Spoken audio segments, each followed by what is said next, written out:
Ya, namaku El Bejo. Nama yang tidak familiar, tidak biasa di dalam bangsaku Israel zaman dulu itu. El Bejo seperti nama yang agak aneh karena ada El, ada Bejo. Anda tahu Bejo?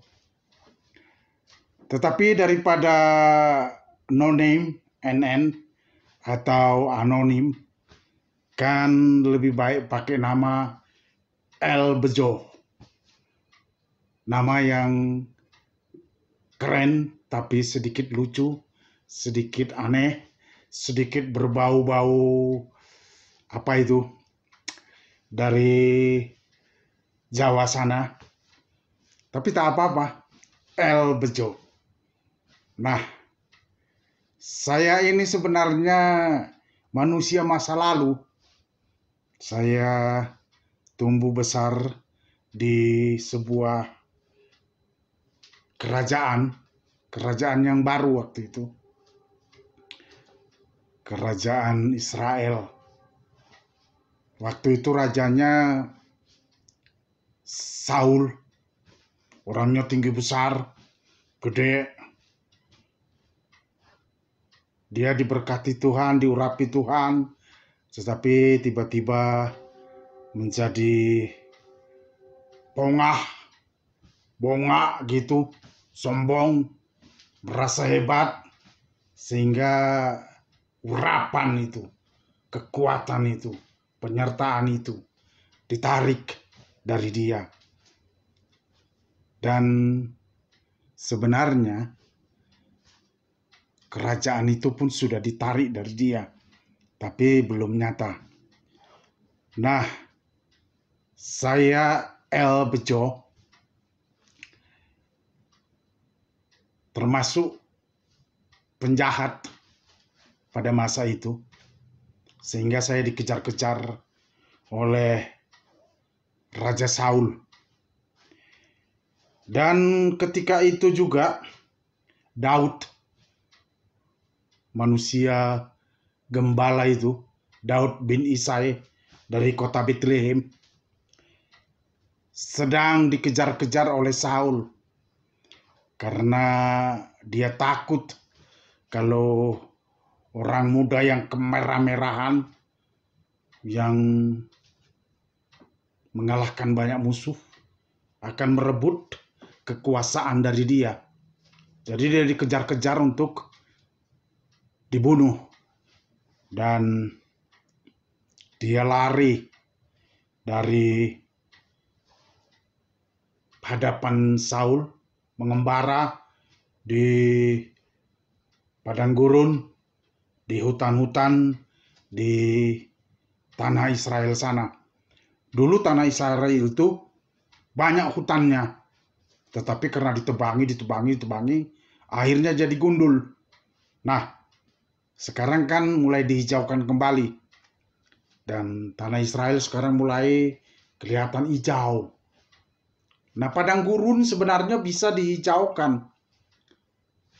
Buktinya dulu Gunung Kidul yang gersang itu sekarang sudah menjadi hijau, sudah banyak pohon, banyak hutan, karena seorang Aki Madril mungkin namanya, itu mulai menanam dari satu pohon dengan cara mengumpulkan daun-daunan ini menjadi humus, menyimpan air, ditanamnya satu pohon, tumbuh, dan kemudian dia bikin lagi di yang satu, dibikin lagi. Lama-lama pohonnya menjadi banyak, bertahun-tahun, belasan tahun, puluhan tahun, dan sekarang orang Gunung Kidul menikmati hasil dari penanaman itu. Kok ceritanya jadi lari ke Gunung Kidul. Ya, waktu itu Daud mengembara ke padang-padang gurun, ke hutan-hutan, menghindari kejaran Raja Saul. Dan ada banyak orang-orang yang tersingkirkan, terpinggirkan, para penjahat, orang-orang yang dikejar-kejar penagih hutang, itu melarikan diri ke gurun-gurun, ke hutan-hutan, dan akhirnya berkumpul bersama-sama membentuk suatu gerombolan, geng gitu, geng. Dan waktu saya masuk ke geng itu sedang bermukim di sebuah kawasan gua, namanya Gua Adulam. Jadi saya menamakan geng itu geng Gua Adulam. Bosnya itu Daud, seorang muda yang kemerah-merahan, tapi dia pandai bermain musik. Banyak alat-alat musik yang dia kuasai, dan dia juga pencipta lagu, komposer gitu. Banyak lagu yang dia buat, banyak syair-syair, puisi-puisi yang dia tulis. Dan kami yang orang pinggiran ini, orang yang dikejar-kejar ini, berkumpul, berlari, berkumpul bersama dia. Dan dia welcome saja. Dia terima semua orang-orang tak berguna ini. Dan dia mulai mendidik, mulai membuat suatu apa, walaupun namanya gerombolan, geng, tapi kami punya aturan-aturan, hukum-hukum yang tidak boleh dilanggar sama sekali. Dan waktu itu kami tidak menjadi penjahat, tidak. Kami tidak merampok para karapan pedagang yang berjalan melewati daerah kami, di tempat kami bersembunyi. Kami tidak merampok mereka, malah kami menjaga. Kami menjaga mereka. Kami menjaga juga kawanan pengembala-pengembala, ada banyak di padang-padang rumput Israel itu yang mengembala berhari-hari, berminggu-minggu, bahkan berbulan-bulan tidak pulang ke kampungnya, tapi berada di itu. Dan ada singa, ada binatang-binatang buas, hiena atau apapun yang siap memangsa para domba-domba ini. Tetapi kami gerombolan Gua Adulam ini, geng Gua Adulam ini, menjaga mereka. Kami mengusir binatang-binatang buas ini, singa dan segala macam, sehingga mereka aman. Dan para karapan kami jaga, jadi para perampok-perampok itu tidak berani. Kalau kami ada di dekat mereka, mereka tidak berani. Ya, mereka tidak berani. Mereka aman berjalan. Kadang-kadang berkilo-kilo kami kawal mereka sampai ke tempat-tempat yang aman. Pokoknya daerah-daerah yang kami kuasai itu aman. Itulah geng Gua Adulam dengan bos besarnya Daud, pemuda remaja yang wajahnya kemerah-merahan tapi jagoan. Dia membunuh banyak singa dengan ketapelnya, dengan perkelahi, pokoknya jagoan. Dan kami diajar untuk menjadi prajurit-prajurit, pahlawan-pahlawan. Bagaimana kami makan? Oh, ada banyak yang kami kerjakan. Kami bukan hanya gerombolan yang begitu saja, tapi kami mulai beternak juga. Ada orang-orang yang menjaga kami ini, memberi 2-3 ekor kambingnya yang baru lahir. Ya, itu tidak dihitung oleh bosnya. Dikasih kepada kami, gerombolan kawanan gembala yang lain juga memberi. Nah, kami pelihara itu dan menjadi besar. Kemudian mereka juga beranak pinak. Banyak domba kami. Jadi gerombolan kami hidup dengan baik, hidup dengan hukum-hukum dan teratur. Dan bos kami suka mencipta lagu, bernyanyi. Ya, selama kami ada di Gua Adulam, kami hidup tentram, kami hidup senang. Ya. Tapi bos kami ini, Daud ini, belum raja waktu itu. Dia membuat sistem-sistem. Dia juga membuat intelijen. Dia mengirim intelijennya mengawasi pasukan-pasukan Raja Saul ini, mengawasi apakah mereka ada di mana, supaya kami aman begitu. Jadi pokoknya walaupun kami gerombolan, geng Gua Adulam, tapi kami mempunyai sistem yang bagus. Kami mempunyai masyarakat sosial yang bagus. Kami menerima banyak orang-orang terpinggirkan, dididik, dibina, menjadi orang-orang yang berguna oleh bos kami, Daud, bos besar geng Gua Adulam. Ya, geng, gerombolan sebenarnya. Tapi bukan gerombolan begitu saja. Gerombolan yang cukup berpengaruh. Nah, saya, El Bejo, punya tugas. Walaupun saya penjahat, tapi saya bisa menulis.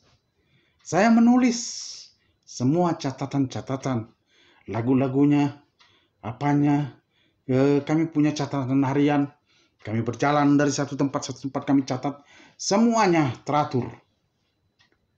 El Bejo menjadi semacam tata usaha begitu. Lama kami di Gua Adulam. Lama. Dan ada banyak peristiwa yang kami alami. Nanti saya akan cerita tentang peristiwa Nabal. Dengan Nabal ini, si bebal, dengan istrinya yang cantik. Tapi, wanita perkasa. Ya, betul-betul wanita perkasa, cerdas, bijak, smart. Namanya Abigail, cantik. Ya, kayak orang Timur Tengah sana, putih, berperawakan tinggi, tidak kurus, tidak juga gemuk, pokoknya sintal begitu. Kok cerita Abigail? Nanti itu cerita yang lain. Saya El Bejo akan menceritakan itu untuk Anda. Tapi kali ini saya mau cerita geng Gua Adulam ini. Kenapa mau saya ceritakan ini? Sebenarnya geng ini bisa menjadi suatu contoh bagi sebuah sistem pelayanan. Kenapa saya bilang begitu? Karena kami di geng Gua Adulam itu tidak ada keserakahan, tidak ada pementingan diri sendiri, tidak ada keangkuhan, kesombongan. Kami bekerja bersama-sama untuk semua komunitas itu. Makan apa yang ada. Kalau ada sedikit, kami makan sedikit. Kalau ada banyak, kami tidak sia-siakan berakus-rakus. Tidak, kami menyimpannya baik-baik. Jadi hidup kami di Gua Adulam itu cukup teratur. Dan ini bisa menjadi contoh bagi sebuah pelayanan. Bagi sebuah komunitas. Ya, saya ingat di masa kini, ya mungkin udah 100 tahun kali atau 70 tahunan lebih mungkin. Sebuah komunitas di tanah Israel sana. Disebut kibuts. Itu mengadopsi sistem-sistem yang kami buat bersama sistem Musa ketika mereka keluar dari tanah Mesir itu 40 tahun di padang gurun. Kalau mereka tidak membuat sistem-sistem yang baik, pasti kacau balau lah bangsa itu. Bayangkan ratusan ribu orang berjalan, ada kelaparan, ada apa. Nah, ceritanya ada yang lain-lain itu. Tetapi mereka bisa semua teratur karena ada sistem-sistem yang dibuat. Dan sistem-sistem ini itu diterapkan di kibuts. Jadi di kibuts tidak ada kepemilikan, tidak ada, saya harus mendapat banyak, saya begini, tidak. Tidak ada di sana kapitalisme, sosialisme ya. Di negara Israel sekarang ini, kalau Anda mau jadi kapitalisme, Anda berada di kota-kota besar. Tapi kalau Anda mau hidup tenang, aman, dan berkecukupan, tidak kekurangan, tidak berkelebihan juga, hidup di kibuts. Nah, kibuts itu mengambil sistem dari dua sistem ini. Sistem Gua Adulam, juga sistem perjalanan Musa dari Mesir ke Tanah Perjanjian. Itu sebabnya saya El Bejo menceritakan ini. Semoga ini ada gunanya. Bayangkan kami ini kira-kira 400 orang lebih. Ya, para penjahat, para orang-orang yang nggak teratur, orang-orang terpinggirkan, terbuangkan. Tetapi kami bisa dibuat, dididik, dibina sedemikian rupa oleh Daud yang kelak akan jadi raja. Ya, itu membuat sistem-sistem yang bagus. Di dalam gerombolan atau geng Gua Adulam ini, kami tidak ada yang tamak, kami tidak ada yang menyembunyikan sesuatu, tidak. Semuanya terbuka bersama-sama. Kalau kami punya sedikit, ya kami sedikit. Kalau punya banyak, kami memakannya tidak terlalu berlebihan dan menyimpannya. Dan kami beternak, ya, beternak domba, beternak apa saja yang ada. Sapi, beternak juga ayam di masyarakat Gua Adulam itu. Padahal kami suka berpindah-pindah. Karena kalau para intelijen kami ini memberi kabar bahwa Raja Saul sedang mendekat ke daerah kami pergi dan kami meninggalkan Gua Adulam itu. Kami meninggalkan Gua Adulam itu dan kami mencari tempat lagi yang lebih aman. Kami membawa semua ternak kami, semua apa kami menanam sayur-sayuran juga secara hidroponik. Kami sudah mengalami itu semua, ya. Kami menanam sayur-sayuran, kami melakukannya itu, dan kami bawa semua. Kami lakukan dalam pot, bukan di apa-apa begitu. Kami bawa itu semua, mengungsi ke tempat yang lebih aman dari kejaran Raja Saul. Itulah geng Gua Adulam. Orang-orang terpinggirkan yang dikasihi, yang diterima oleh Daud. Pahlawan atau knight yang masih muda itu. Wajahnya masih kemerah-merahan. Tapi dia punya otak, punya pemikiran yang jenius, punya hati yang bisa bukan menguasai, tetapi membina kami. Ya, sungguh sesuatu yang luar biasa. Dan sebenarnya komunitas, bukan hanya gereja saja, tapi komunitas-komunitas bisa membentuk seperti itu. Ya, Indonesia punya banyak pertanian, punya banyak tanah. Buat komunitas seperti Kibbutz sekarang ini, atau seperti Gua Adulam itu, bekerja bersama untuk kepentingan bersama, bukan menarikin apa itu namanya, jizyah atau persembahan perpuluhan dan segala macam, bukan, tapi bersama-sama untuk hidup, membangun, ya, seperti doa itu. Datanglah kerajaanmu. Kita membangun kerajaan Tuhan, kerajaan Allah, bukan kerajaan kita sendiri. Ya. Aku, El Bezo, anak buah Daud, bos besar dari geng Gua Adulam. Dan nama itu akan kami pakai terus, walaupun kami tidak tinggal lagi di Gua Adulam, kami berpindah-pindah terus karena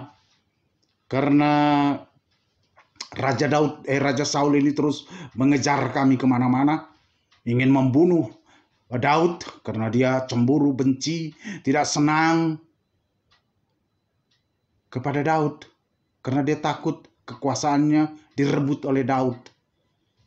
Jadi dia terus mengejar Daud dan kami terus, geng Gua Adulam ini berpindah-pindah untuk menyelamatkan diri.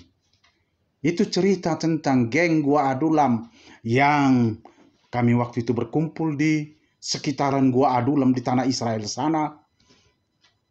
Akhirnya kami membuat nama itu, mengambil nama itu, geng Gua Adulam. GGA, geng Gua Adulam. Bos besarnya Daud, pahlawan muda remaja yang wajahnya kemerah-merahan.